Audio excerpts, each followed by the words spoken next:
Shalom untuk teman-teman semua ya. Hari ini saya mau berbagi dengan teman-teman semua tentang firman Tuhan yang diambil dari Lukas 21 ayat 7 sampai ayat 19 ya. Sebelum kita masuk ke dalam pembahasan tentang firman Tuhan itu, saya undang kita untuk berdoa sejenak ya. Kita bersatu dalam doa. Kasih karunia dan damai sejahtera dari Bapa kita dan dari Tuhan Yesus Kristus menyertai kita sekalian. Amin. Baik, teman-teman semua, firman Tuhan untuk Lukas 21 ayat 7 sampai 19 ini akan menjadi nats untuk pertanyaan sektor atau pertanyaan lungguk di gereja HKBP ya. Karenanya saya akan bacakan firman Tuhan ini dahulu kepada kita. Mari kita ikuti dalam hati kita masing-masing. Saya akan baca mulai ayat 5. Lukas 21 saya akan baca mulai ayat 5 sampai ayat 19 kepada kita. Mari kita dengarkan pembacaan firman Tuhan. Ayat 5. Ketika beberapa orang berbicara tentang bait Allah dan mengagumi bangunan itu yang dihiasi dengan batu-batu yang indah-indah dan dengan berbagai-bagai barang persembahan, berkatalah Yesus, "Apa yang kamu lihat di situ? Akan datang harinya di mana tidak ada satu batu pun akan dibiarkan terletak di atas batu yang lain. Semuanya akan diruntuhkan." Dan murid-murid bertanya kepada Yesus, katanya, "Guru, bila manakah itu akan terjadi? Dan apakah tandanya kalau itu akan terjadi?" Jawabnya, "Waspadalah supaya kamu jangan disesatkan. Sebab banyak orang akan datang dengan memakai namaku dan berkata, 'Akulah dia.' Dan saatnya sudah dekat. Janganlah kamu mengikuti mereka. Dan apabila kamu mendengar tentang peperangan dan pemberontakan, janganlah kamu terkejut. Sebab semuanya itu harus terjadi dahulu. Tetapi itu tidak berarti kesudahannya akan datang segera." Ia berkata kepada mereka, "Bangsa akan bangkit melawan bangsa, dan kerajaan melawan kerajaan. Dan akan terjadi gempa bumi yang dahsyat, dan di berbagai tempat akan ada penyakit sampar dan kelaparan, dan akan terjadi juga hal-hal yang mengejutkan dan tanda-tanda yang dahsyat dari langit. Tetapi sebelum semuanya itu, kamu akan ditangkap dan dianiaya. Kamu akan diserahkan ke rumah-rumah ibadah dan penjara-penjara. Dan kamu akan dihadapkan kepada raja-raja dan penguasa-penguasa oleh karena namaku. Hal itu akan menjadi kesempatan bagimu untuk bersaksi. Sebab itu tetapkanlah di dalam hatimu, supaya kamu jangan memikirkan lebih dahulu pembelaanmu. Sebab aku sendiri akan memberikan kepadamu kata-kata hikmat, sehingga kamu tidak dapat ditentang atau dibantah lawan-lawanmu. Dan kamu akan diserahkan juga oleh orang tuamu, saudara-saudaramu, kaum keluargamu, dan sahabat-sahabatmu. Dan beberapa orang di antara kamu akan dibunuh. Dan kamu akan dibenci semua orang oleh karena namaku. Tetapi tidak sehelai pun dari rambut kepalamu akan hilang. Kalau kamu tetap bertahan, kamu akan memperoleh hidupmu. Demikian pembacaan firman Tuhan untuk kita. Baik, teman-teman semua, pasal 21 ini membahas tentang hari terakhir, the last day. Dan kita percaya saat ini kita sedang ada di hari-hari terakhir itu. Ya. Firman yang sampai kepada kita di malam hari ini adalah situasi di minggu-minggu terakhir pelayanan Tuhan kita Yesus Kristus. Jadi ceritanya Yesus ketika itu tetap memilih tinggal di Yerusalem. Dia selalu pergi ke bait suci untuk mengajar seperti biasanya. Dan nas kita ini adalah saat di mana Yesus pergi meninggalkan bait suci yang ditemani oleh muridnya. Terjadi percakapan ketika itu antara Yesus dan para murid sehubungan dengan bangunan bait suci yang mereka lihat. Teman-teman, rupanya ada orang yang kagum begitu. Kagum melihat megahnya, betapa megahnya bangunan bait suci itu. Betapa besarnya, betapa indahnya batu-batu yang menyusun dinding bait suci ketika itu.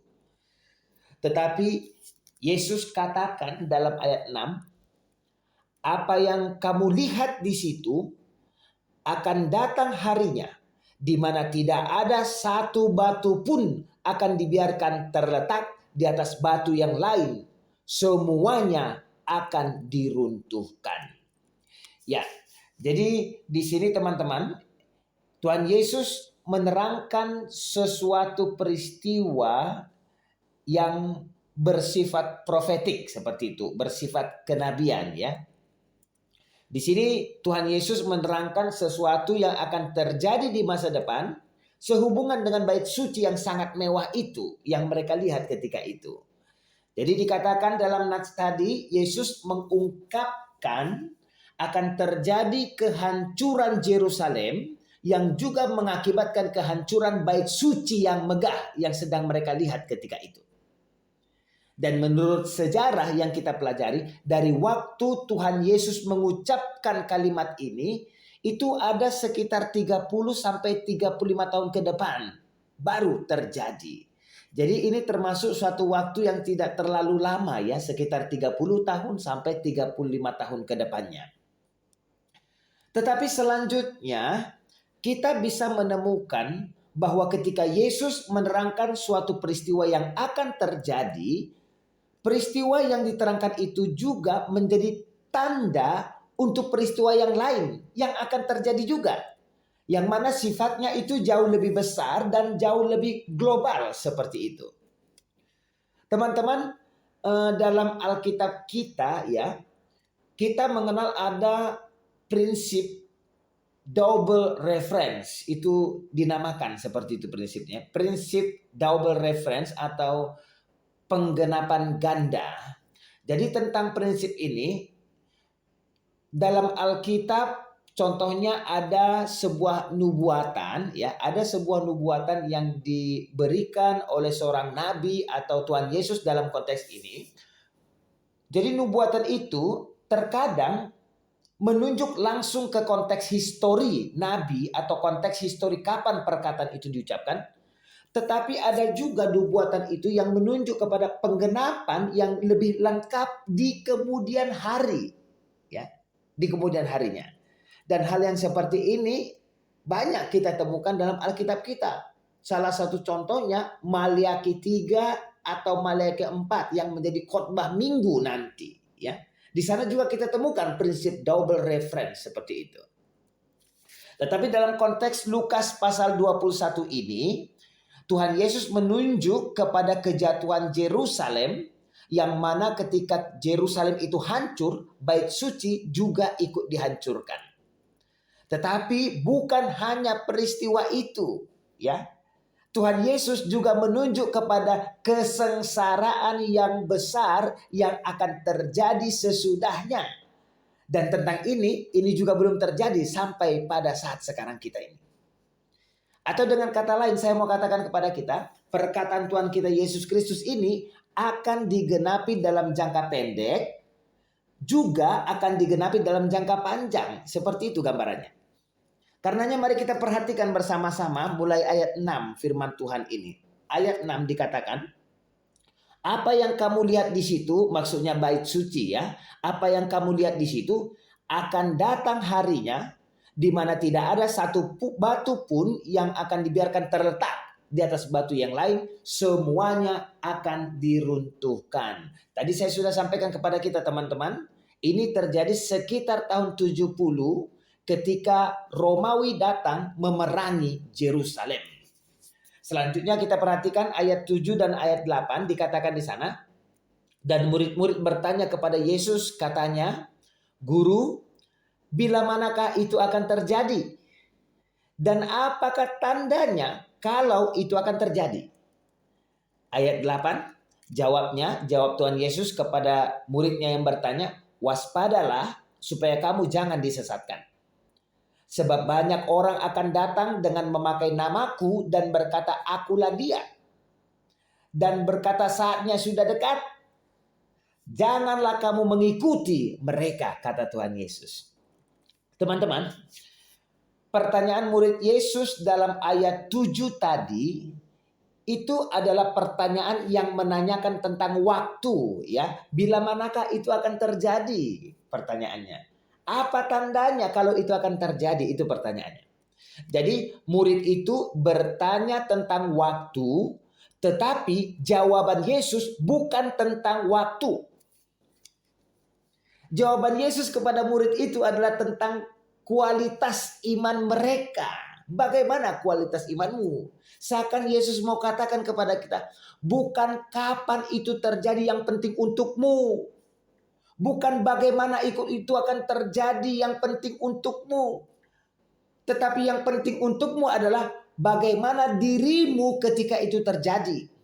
Yang penting untukmu adalah bagaimana imanmu ketika itu berlangsung. Itu yang penting untukmu. Sehingga dalam ayat 8 Tuhan Yesus katakan, "Waspadalah supaya kamu jangan disesatkan. Sebab banyak orang akan datang memakai namaku dan berkata, 'Akulah dia.' Mereka berkata, 'Saatnya sudah dekat.' Janganlah kamu mengikuti mereka," kata Tuhan Yesus. Teman-teman, ini menarik, ya. Tuhan Yesus mau katakan waspada terhadap nabi-nabi palsu, ya. Waspada terhadap Mesias palsu. Waspada jangan sampai dirimu disesatkan. Ini yang lebih penting untuk kita perhatikan daripada kita mencari-cari informasi tentang kapan waktunya, di mana, bagaimana. Bukan itu yang penting, kata Tuhan Yesus kepada kita. Sebab banyak orang akan datang dengan memakai namaku. Maksudnya nama Yesus, ya. Jadi pertama, Tuhan Yesus mau katakan kepada kita, orang-orang itu nanti akan mengaku sebagai Mesias. Kedua, orang-orang itu nanti akan mengaku mereka tahu waktunya kapan dan mereka katakan sekarang waktunya sudah tiba. Ini menunjuk kepada khotbah minggu kemarin, ingat ya. Itu yang menjadi pergumulan jemaat Tesalonika ketika itu. Teman-teman, kita bisa lihat di sini ketika Tuhan kita Yesus Kristus tidak menetapkan waktu, ya. Tuhan Yesus tidak menetapkan waktu, tetapi Mesias palsu ini, nabi-nabi palsu ini, mereka menetapkan waktu. Sehingga kita mau dengar siapa? Mau dengar Tuhan Yesus atau penyesat-penyesat ini? Yang seperti ini sudah terjadi berulang kali di semua belahan bumi ini, ya. Sudah terjadi yang seperti berulang kali, bahkan di Indonesia juga mungkin sudah pernah terjadi. Sudah banyak korban yang percaya kepada kepalsuan mereka dan sudah disesatkan. Sehingga melalui firman Tuhan ini, Tuhan Yesus mau mengingatkan kita semua. Tuhan Yesus mau ingatkan kita semua. Kalau ada orang yang berkata, inilah waktunya, ya. Kalau ada orang yang berkata, pengangkatan sudah terjadi. Kalau ada orang berkata, Yesus sudah datang. Apa kata Tuhan Yesus? Jangan kamu mengikuti mereka. Apa kata Tuhan Yesus? Jangan jadi pengikut ajarannya. Untuk orang-orang yang tidak paham tentang Alkitab, ya, jangan pernah mendengarkan mereka. Malam ini, ya, saat ini kita diingatkan kembali. Kita diingatkan alat ukur untuk mendeteksi kebohongan, alat ukur untuk mendeteksi penipuan manusia. Alat ukur itu adalah firman Tuhan. Alkitab adalah alat ukur untuk kita. Sehingga pakailah Alkitab kita masing-masing. Apa kata Alkitab kita tentang kapan waktunya? Apa kata Alkitab kita? Alkitab kita katakan no one know. Paham ya? Alkitab kita katakan gak ada yang tahu kapan itu waktunya. Lalu ayat 9 dikatakan, Dan apabila kamu mendengar tentang peperangan dan pemberontakan, janganlah kamu terkejut, sebab semuanya itu harus terjadi dahulu. Tetapi itu tidak berarti kesudahannya akan datang segera. Nah, teman-teman, di sini ada hal yang perlu kita perhatikan bersama-sama ya. Istilah pemberontakan ini adalah sebuah istilah untuk menjelaskan keributan ya. Bisa dia keributan dalam bidang militer, keributan dalam bidang politik, dalam bidang sosial, ekonomi, dan yang lain sebagainya. Sehubungan dengan ini, saya meminta jika kita berkenan, mari kita senantiasa memperhatikan perkembangan situasi yang ada di negara kita, perkembangan situasi yang ada secara global di bumi kita ini. Mari kita senantiasa memperhatikannya. Saat ini terjadi keributan dalam bidang militer. Benar ya? Benar, iya. Terjadi keributan dalam bidang militer, benar. Terjadi keributan dalam bidang politik, benar. Terjadi keributan dalam bidang sosial, apalagi. Terjadi keributan dalam bidang ekonomi, benar sekali.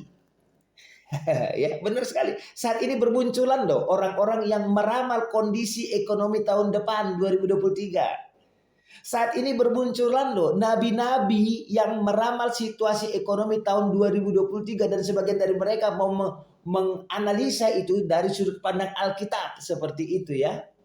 Bermunculan orang-orang tokoh-tokoh yang seperti itu. Dan malam ini Tuhan Yesus katakan kepada kita. Tuhan Yesus katakan kepada kita. Apapun yang dikatakan manusia peramal itu. Apapun yang dikatakan nabi-nabi peramal itu tentang keributan ekonomi saat ini. Ataupun tentang keributan ekonomi tahun yang akan datang. Itu bisa benar terjadi. Bisa juga tidak benar terjadi ya. Bisa benar, bisa tidak. Dalam hal jika itu benar terjadi, ketahuilah ya, ketahuilah itu sudah dibuatkan Tuhan Yesus. Itu sudah dinubuatkan Tuhan Yesus 2000 tahun yang lalu itu. Sehingga apapun yang akan terjadi tahun depan, Yesus katakan malam hari ini, ingat selalu jangan takut. Don't be afraid ya. Jangan terkejut, jangan engkau takut. Karena Tuhan katakan itu tidak berarti kesudahannya akan datang segera. Bukan berarti seperti itu. Jikapun itu terjadi. Lalu Tuhan Yesus kemudian berkata dalam ayat 10. Ya kita sambung juga ayat 11. Ayat 10 dan 11 berkata seperti ini. Dia berkata kepada mereka. Bangsa akan bangkit melawan bangsa. Dan kerajaan melawan kerajaan. Dan akan terjadi gempa bumi yang dahsyat. Dan di berbagai tempat akan ada penyakit sampar dan kelaparan. Dan akan terjadi juga hal-hal yang mengejutkan dan tanda-tanda yang dahsyat dari langit. Teman-teman semua, perhatikan baik-baik ayat ini ya. Di sini disebutkan ada masalah yang berhubungan dengan peperangan ya. Ada masalah yang berhubungan dengan peperangan dan juga berhubungan dengan hal-hal yang lain. Lalu dikatakan itu bukan tanda bahwa kesudahannya akan segera tiba seperti itu. Bukan tanda itu bahwa kesudahannya akan segera tiba. Tetapi semua permasalahan-permasalahan itu yang menjadi tanda bagi kita yang akan menuntun kita kepada kesudahannya nanti. Yang kita tidak tahu kapan waktunya. Ya. Jadi itu menjadi tanda yang akan menuntun kita kepada kesudahannya yang tidak kita ketahui kapan itu waktunya. Dan jika kita perhatikan di sini, permasalahan-permasalahan yang disebutkan dalam ayat-ayat ini adalah tanda-tanda yang terjadi secara global ya. Ini bukan lokal, ini terjadi secara global. Dan apa yang menarik dari tanda-tanda ini dikatakan tanda-tanda ini akan meningkat intensitasnya. Atau saya bisa katakan tanda-tanda ini akan semakin parah. Jika kita bisa pahami seperti itu ya. Akan semakin parah. Dan di bagian akhir dalam ayat 11. Dikatakan di sana. Akan terjadi juga hal-hal yang mengejutkan. Dan tanda-tanda yang dahsyat. Dari mana? Dari langit. Baik. Teman-teman, sampai di sini ya, sampai di sini kita bisa melihat, menemukan prinsip double reference tadi ya. Kita bisa menemukan di sini penggenapan ganda itu. Tadi Tuhan Yesus berbicara tentang kehancuran Yerusalem, benar? Ya, tadi Tuhan Yesus bicara tentang kehancuran Yerusalem. Itu menjadi penggenapan dalam jangka pendek. Tetapi dalam penggenapan jangka panjangnya, Tuhan Yesus berbicara tentang kesengsaraan yang besar, ya. Kesengsaraan yang besar ini seperti yang dibahas dalam khotbah minggu kemarin. Dalam 2 Tesalonika pasal 2 itu, ya. Tetapi dalam konteks ini, Yesus di sini berbicara tentang tanda-tanda yang dahsyat dari langit. Itu dikatakan dalam bagian akhir tadi. Tuhan Yesus berbicara tentang tanda-tanda yang dahsyat dari mana? Dari langit, ya kan? Saya mau katakan kepada kita, sepertinya gak ada tanda-tanda yang dahsyat dari langit ketika Yerusalem dihancurkan tahun 70 Masehi. Saya tidak mengingat ada tanda-tanda yang dahsyat dari langit di sana. Tetapi tanda-tanda yang dahsyat dari langit itu akan ditampilkan, ya, akan ditampilkan pada masa kesengsaraan besar nanti di waktu yang berbeda dari tahun 70 Masehi tadi. Selanjutnya dalam ayat 12, ya, dalam ayat 12 dikatakan, tetapi sebelum semuanya itu, kamu akan ditangkap dan dianiaya.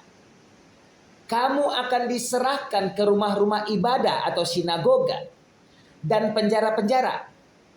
Dan kamu akan dihadapkan kepada raja-raja dan penguasa-penguasa oleh karena namaku. Nah, teman-teman, di ayat 12 ini, Yesus kembali ke waktunya. Ya, waktunya ketika dia berjalan bersama murid-muridnya di dalam bait suci itu. Yesus kembali kepada situasi itu.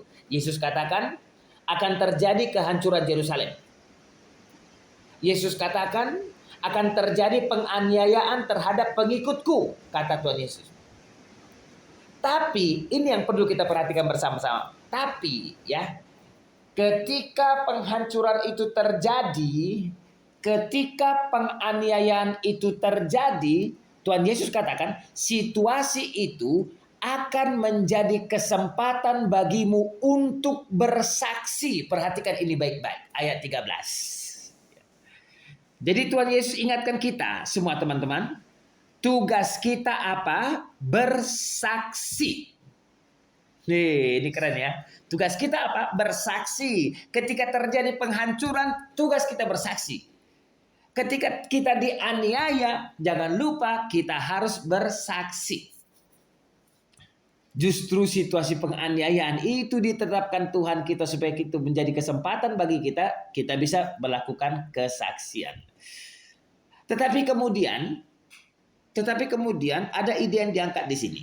Ketika kita bersaksi, ya, tentu akan banyak pertanyaan yang datang terhadap kesaksian kita itu, benar? Iya. Ketika kita bersaksi, pasti orang akan bertanya tentang kesaksian kita itu. Ketika kita bersaksi, mungkin bukan pertanyaan yang datang, tapi apa? Ancaman yang datang ketika kita bersaksi. Sehingga tentang apa yang harus kita ucapkan ketika kita harus menjawab pertanyaan-pertanyaan orang. Tentang apa yang harus kita ucapkan ketika kita mendapat ancaman dari orang. Tuhan Yesus katakan, semua yang kita ucapkan harus sesuai dengan firman Tuhan. Itu perhatikan baik-baik ya. Apapun jawaban kita terhadap pertanyaan orang, apapun perkataan kita terhadap ancaman orang, semuanya harus sesuai dengan firman Tuhan. Dengan kata lain, yang mengajari kita tentang apa yang harus kita ucapkan hanyalah firman Tuhan. Ya. Hanya firman Tuhan yang mengajari kita. Jangan mau diajari oleh manusia. Jangan mau diajari apalagi oleh orang yang tidak percaya. Ya, jangan mau. Itu yang dikatakan dalam ayat 14 sampai 15. Sebab itu tetapkanlah di dalam hatimu supaya kamu jangan memikirkan lebih dahulu pembelaanmu. Sebab aku sendiri akan memberikan kepadamu kata-kata hikmat sehingga kamu tidak dapat ditentang atau dibantah lawan-lawanmu. Seperti itu ya. Lalu kemudian ada ide yang menarik dalam ayat 16. Ayat 16 katakan, dan kamu akan diserahkan juga oleh orang tuamu. Wow. Ya, ini wow. Amazing seperti itu ya teman-teman. Kamu akan diserahkan juga oleh orang tuamu, saudara-saudaramu, kaum keluargamu, dan sahabat-sahabatmu. Dan beberapa orang di antara kamu akan dibunuh. Ini bukan amazing lagi, ini menakutkan ya. Dari hal yang amazing menjadi hal yang menakutkan. Seperti itu. Oke teman-teman, kita perhatikan di sini. Akan ada orang tua yang tidak percaya. Oke? Sampai di sini jelas ya? Akan ada orang tua yang tidak percaya. Akan ada saudara-saudara kita yang tidak percaya. Akan ada dari keluarga kita. Akan ada dari sahabat-sahabat kita yang tidak percaya. Bahkan bagian ini ditutup dengan informasi yang menakutkan bagi kita. Beberapa orang di antaramu akan dibunuh, kata Tuhan Yesus. Ini situasi yang menakutkan ya. Gak ada satupun di antara kita yang menginginkan seperti itu. Tapi itu sudah dinubuatkan. Itu sudah dinubuatkan. Artinya apa? Itu menjadi bagian kehidupan orang Kristen. Seperti itu ya. Ditegaskan lagi ayat 17 dan ayat 18. Ayat 17. Dan kamu akan dibenci semua orang oleh karena namaku. Ini yang menarik ya teman-teman. Kita dibenci bukan karena kita jahat loh. Kita dibenci bukan karena kita mengganggu rumah tangga orang. Kita dibenci bukan karena kita korupsi, bukan karena kita melakukan tindakan kriminal, tapi kita dibenci hanya karena nama Tuhan kita. Luar biasa. Apa kata Tuhan Yesus ayat 18? Meski engkau dibenci orang oleh karena namaku, tidak sehelai pun, katanya ayat 18, dari rambut kepalamu akan hilang. Wow, keren banget nih. Keren ya, ini sangat kuat sekali ayat 18 ini. Tidak sehelai pun dari rambut kepalamu akan hilang. Saya mau sampaikan kesan saya kepada kita. Kesan saya membaca ayat ini nggak masuk akal, teman-teman ya. Kenapa saya katakan tidak masuk akal? Tadi Tuhan Yesus katakan, beberapa di antara kamu akan mati dibunuh. Jelas ya? Tadi itu dikatakan. Beberapa di antara kamu akan apa? Mati dibunuh. Tapi di ayat ini dikatakan gak sehelai pun dari rambut kepalamu akan hilang. Shall not perish katanya dalam bahasa Inggris. Ini gak masuk akal. Tapi kita gak perlu bingung tentang itu. Kenapa? Karena secara Alkitab kata perish atau hilang ini maknanya menderita kehilangan secara kekal, seperti itu ya. Menderita kehilangan secara kekal. Sehingga apa yang mau Tuhan Yesus katakan di sini adalah dalam penganiayaan di dunia ini beberapa di antara kamu akan dibunuh. Itu benar, itu dinubuatkan ya. Dalam penderitaan penganiayaan di dunia ini beberapa di antara kamu akan dibunuh. Tapi kamu tidak akan binasa secara kekal. Itu yang mau ditekankan di sini. Benar, tubuhmu akan mati. Semua kita mengalami ini teman-teman ya. Semua kita mengalami ini. Kita akan mengalami kematian. Bagaimana jalannya kita nggak tahu. Tubuhmu akan mati, benar. Tapi jiwamu tidak akan binasa. Itu kebenaran yang perlu kita pertimbangkan. Kita ketahui. Tubuh kita bisa mati. Tapi jiwa kita tidak binasa. Luar biasa. Keras ya suaranya. Sangat kuat ayat ini. Tuhan Yesus mau katakan kepada kita, benar kamu akan mati, tapi kamu tidak akan binasa secara kekal. Teman-teman, ini adalah penekanan yang sangat penting dari Tuhan kita Yesus Kristus kepada kita. Matius pasal 10 ayat 28 mengatakan, Matius 10 ayat 28, dan janganlah kamu takut kepada mereka yang dapat membunuh tubuh, tetapi yang tidak berkuasa membunuh jiwa. Takutlah terutama kepada Dia yang berkuasa membinasakan baik jiwa maupun tubuh di dalam neraka. Matius 10 ayat 28. Yang terakhir untuk kita ini ayat 19 ya. Ya, kita hanya sampai ayat 19 saja. Ayat 19 katakan, kalau kamu tetap bertahan, kamu akan memperoleh apa? Hidupmu. Terjemahan lain, dengan ketekunanmu, itu terjemahan lain ya, ini terjemahan lain. Dengan ketekunanmu, engkau akan memperoleh hidupmu. Tetap bertahan dengan ketekunan. Wahyu pasal 2 ayat 10 katakan, hendaklah engkau setia sampai mati, dan aku akan mengaruniakan kepadamu apa? Mahkota kehidupan. Teman-teman, inilah yang penting untuk kita hidupi. Ketika kita sedang berada di hari-hari yang terakhir ini. Ketika hari Tuhan akan datang, ini yang penting untuk kita hidupi. Ketika kita menderita, ya, milikilah kesabaran dan ketekunan. Ketika kita dianiaya, gak bisa membangun gereja, dihambat prestasi karirnya, ya, Tuhan Yesus katakan, it's okay. Miliki kesabaran dan ketekunan. Ketika kita sedang digoncang permasalahan, silahkan datang permasalahan. Tuhan Yesus katakan, miliki kesabaran dan ketekunan.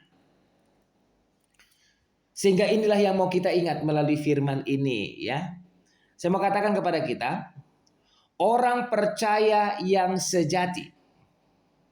Orang percaya yang sejati, dia akan menunjukkan imannya adalah iman yang sejati.